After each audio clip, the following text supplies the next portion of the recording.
Ninth lesson का exercise 5 the abolition of slavery यानी कि दास प्रथा का उन्मूलन।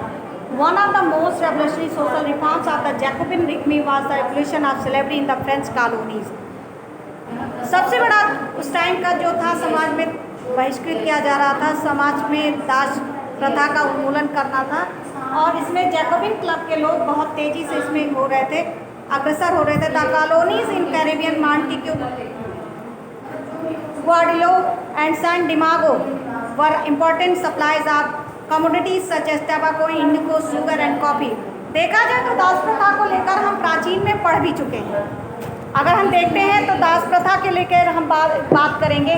पहले क्या होता था, अगर मध्यकालीन में जाते हैं, मिड सेंचुरी में जाते हैं तो देखते हैं मिड सेंचुरी में क्या होता है, दास प्रथा यानी कि जब कोई राजा महाराजा एक दूसरे कंट्री पर आक्रमण करता था तो क्या करता था, पहले वहाँ के जो राजा होते थे उनको बनाता था, अपने अंडर करता था और उसके बाद वहाँ की प्रजा को पकड़कर, यानी कि जितने भी जो एक कंट्री से दूसरे कंट्री में जब जो शासन कंट्री मतलब एक राजा जब दूसरे राजा पर आक्रमण करता था या बाहर देश से जो लोग आते थे आक्रमण करते थे, वो क्या करते थे, जो वहाँ के लोग थे वहाँ पर उन लोगों को वो क्या करते थे, पकड़ के ले जाते थे और उनको गुलामों की तरह उनका व्यवहार करते थे। तो जब गुलामों की तरह व्यवहार करते थे तो गुलाम इस तरीके से देखा जाए तो हम जब फ्रेंच कॉलोनीज की बात करते हैं तो फ्रेंच कॉलोनीज में क्या करते थे, टोबैको, शुगर और कॉफ़ी, चाय, इन सब की खेती जब होती थी बागानों में तो वहाँ पर क्या करते थे, मजदूरों को पकड़कर ले जाते थे और सबसे बड़ी जो दुर्दशा होती थी वो अनिच्छा यानी अपनी जो इच्छा है वो व्यक्ति नहीं कर सकते, इच्छा अनिच्छा उन्हीं से नहीं पूछी जाती थी और उनको पकड़ कर ले जाया जाता था। दासों को पकड़कर पहले उनको मुहर लगाई जाती थी, गर्म सलाखों को गरम करके सलाखों को उनके हाथों पर स्टेपल किया जाता है यानी कि मुहर लगा दी जाती थी और उसके बाद एक छोटे से जहाज में उनको ठूस कर भरा जाता था और दूसरे देशों में उनको भेज दिया जाता था। क्या रहा है, the slave trade began the 17th century और ये ट्रेड आरंभ हुआ, ये चलन जब आरंभ हुआ 17वीं शताब्दी 17th सेंचुरी में ये आरंभ हुआ। क्या क्या कहते हैं, यानी कि स्लेवरी का उनके अपना कोई ये नहीं था कि हम नहीं जाएंगे या हम अपने मन से ये काम करेंगे, ऐसा कुछ नहीं था। फिर कह रहा है कि French merchant sailed from the ports of Bordeaux और Nantes to the African coast यानी कि अफ्रीका के तटीय क्षेत्रों से उनको ले जाया जाता था। From the ports of where they bought slaves from local shipments branded by shekels. The slaves were packed tightly to ship for the 3-month-long voyage across the Atlantic to the Caribbean. यानी कि वहाँ के लोगों से दास को वो खरीदते थे, उन पर उनका मोहर लगता था और उसके बाद एक छोटे से जहाज में उनको भरकर दूर देशों में भेजा जाता था और एक मतलब 2-3 महीने का यानी कि जल के माध्यम से समुद्र के माध्यम से ले जाया जाता था तो उसमें भर दिया जाता था। अब उसी में भरे हुए ठुसे हुए दास रहते थे जिससे उनको 2-3 महीने का वो सफ़र, कुछ ऐसे होते थे बहुत कमज़ोर होते थे जो कि उसमें मर जाते थे। लेकिन उसके बाद कह रहा है कि वो जाते थे वहाँ पर चाय के बगानों में, तंबाकू के बगानों में, कॉफ़ी के बगानों में काम करते थे। फिर कह रहा है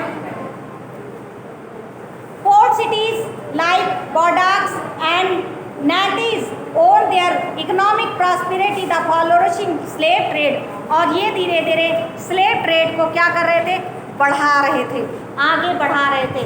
अगर इसी के खिलाफ जैकोबिन क्लब ने एक मुहिम छेड़ी थी यानी कि समाज में सबसे पहले दासों को मुक्त कराना है। Throughout the 18th century there was little criticism of slavery in France. The National Assembly held long debates about whether the rights of men should be extended to all French subjects, including those in the colonies. But it did not pass any laws.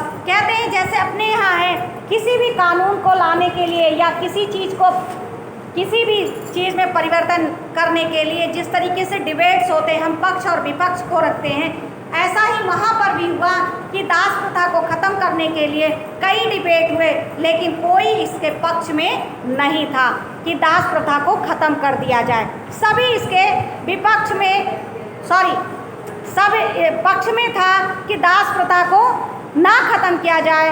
कोई ये नहीं चाहता था कि दास प्रथा को ख़त्म कर दिया जाए। ये सबसे बड़ी बुराई थी। ये अपने इंडिया में भी था, बाहर के देशों में भी था। तो हमारे यहाँ जब बाहर से आप लोग आए आक्रमण करने, यानी कि देखा जाए अपने देश के जो शासक थे वो ऐसा नहीं था, लेकिन बाहर से जो शासन करने अपने देश में आए उन्होंने आक्रमण किया, अपनी हमारे यहाँ की धन संपत्ति भी लूटी और साथ में यहाँ के लोगों को गुलाम बनाकर ले गए और गुलामों की तरह उनको उनकी खरीद फरोख्त की जाती थी। ऐसा वहाँ पर भी जो अपने देश में जहाँ से वो लोग आते थे, यानी ईरान हुआ, इराक हुआ, और भी कंट्रियाँ हुई, काबुल हुआ या फिर गजनी हुआ, इस तरीके से लोग यहाँ पर जब आते थे आक्रमण करने, यहाँ के लोगों को ले जाते थे और वहाँ से आते थे तो वहाँ के लोगों को लाकर यहाँ पर खरीद फरोख्त करते थे, यानी कि गुलाम का कारोबार।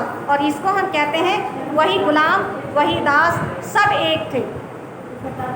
तो कोई कानून पास नहीं हुआ। फिर कह रहा है कि फाइनली 1794 में क्या हुआ, लोगों ने फिर से क्या किया, फिर इस बात पे चर्चा की गई, डिबेट किया गया और 1794 में कहा गया कि दास प्रथा को पूरी तरीके से ख़त्म कर दिया जाए। तो लोगों के अंदर बहुत उत्साह की लहर दौड़ी।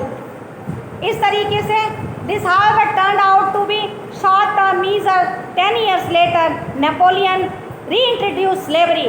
फिर नेपोलियन आया 10 साल बाद, इसको ख़त्म करने के 10 साल बाद, यानी 10 years के बाद फिर आया नेपोलियन।